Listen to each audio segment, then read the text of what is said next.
मोरू झील। क्या नज़ारा है, आप देख सकते हैं पुल, ये पुल और बीच में ये झील, लेकिन बहुत ही थका देने वाला रास्ता है। 6 घंटे में हम पहुँचे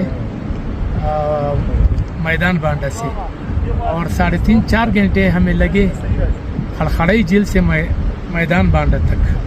तो ये तकरीबन कोई 10 घंटे का सफ़र है पैदल। बाकी मर्जी आप लोगों की है।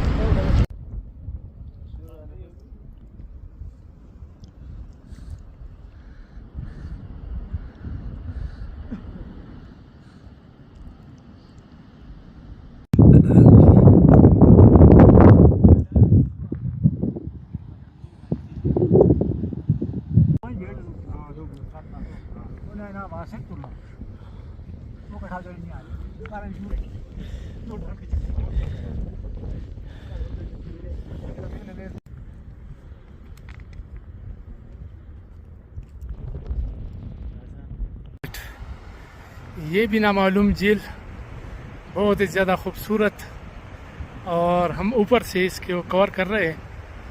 बर्फ़ भी मौजूद है साथ।